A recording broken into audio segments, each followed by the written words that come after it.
someone that stands in between. So I've always loved the balance of medicine and herbs and medicinal healing. And so when my dear friend Claire, got diagnosed repeatedly with her second round of cancer, she decided that she didn't want to go the conventional route the way she did before, with the surgeries and the chemo and the radiation and all of that. And so at that point, I had been working as a private duty nurse too on the side.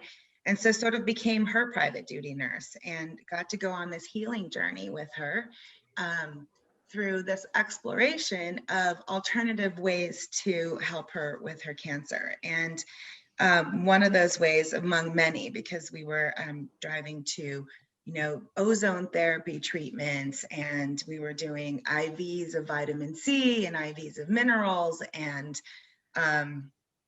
frequency light healing, which is pretty phenomenal. And as well as then cannabis medicine. And so she was lucky enough to have been given enough medicine to do the 3 months of the intensive cannabis treatment and therapy. Really sweet people, her friends in Malibu, had her come live on their ranch and took care of her for the 3 months while she, when you do the cannabis therapy, it's really intense. You're taking 100 milligrams of THC a day, and it's, you don't do anything else. Very hard. Are you taking it in edible form or smokable form or all types? It was in a pill form, an oil made into a pill. Okay. So encapsulated oil.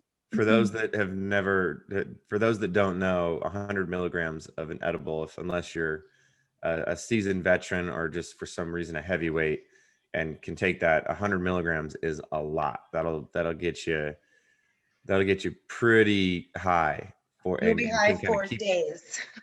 Yeah, possibly for days for some people.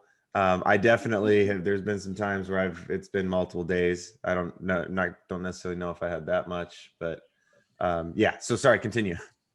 It's intense, and she has to build up to that. It wasn't something that she just started doing right away. For anyone watching too. That would scare a lot of people off. It would you just show up and they're like, "Well, the initiation is 100 milligrams." No, start low and slow and build up. But she didn't have a lot of time to do that, and so she did. And I happened to take her months later to the oncology appointment with this very wonderful and renowned oncologist in Santa Monica. And I was there in the exam room when he came in, and he said, "Claire, your PET scans came back and there's no evidence of disease." And when I heard that, she couldn't believe it. And we had to repeat it to her like several times. "Did you hear what he said? He just said no evidence of disease." And so that moment was the time that I was like, whoa, there's something to this stuff, and I need to find out more, because I'm all about natural healing and herbal medicine. This is my style. And if you don't mind me asking, was she was also participating in standard like Western medicine as well? At that point, no. No. Okay. And then what was her kind of prognosis? I mean, well, prior to the cannabis treatment. She they wanted her to do the radiation and chemo and the standard stuff before, because this was the second time that she was diagnosed. She had beat it before, and then it came back, her breast cancer. Okay. And so they wanted her to do the conventional stuff, and she didn't want to go through that again. And so what her prognosis was, it wasn't good. It was, you have 5 years, maybe. She did a total of 13 years fighting cancer. Wow. And which is one of the reasons why I'm a proponent of, I've always stood in the middle ground, like even with the nurse midwifery, like I'm all about empowering women to make choices for themselves and informed consent, and however they want to have a baby, that's their choice.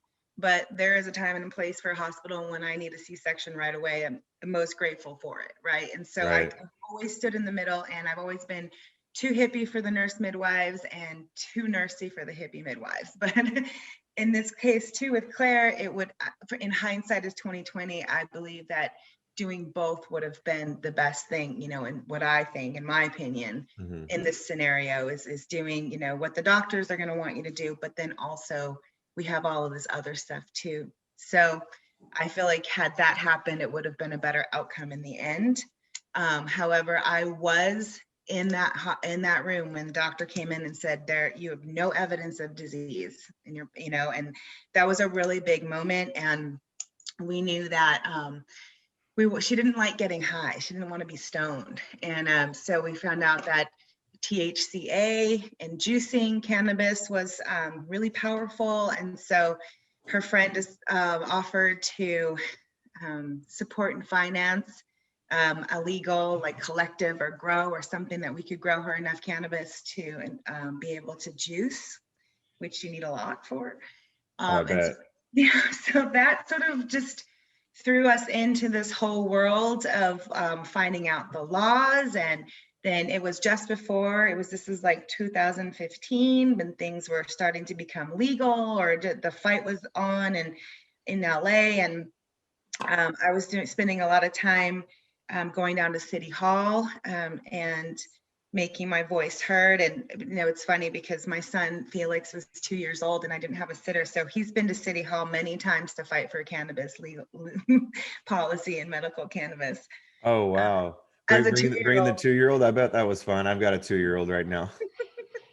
He did so well. He was like, he just sat there with his little headphones on, and you know, I have a picture of him on, like, you know, in City Hall. It was just that's so funny. Anytime I bring my little guy anywhere, he just talks to everybody. It's like we're at Trader Joe's and the cashier, and he's just like, "This is my puppy. This is my Dory," and it's just so funny. Aren't they adorable? They're so cute. You know. Yeah, I wish they'd stay that age. I know. I wish I'd say. So, which city for the city council? Los Angeles. Okay. Los Angeles City Hall. Yeah, I just started immersing myself in any education I could get. So I started going to any kind of free seminar or free gathering or, you know, luncheon and learn about this and with cannabis and legalization and supporting, you know, social equity. And so I got on a lot of the newsletters and a lot of the different foundations and groups in LA, and just started really just showing up to anything I could to learn as much as I could.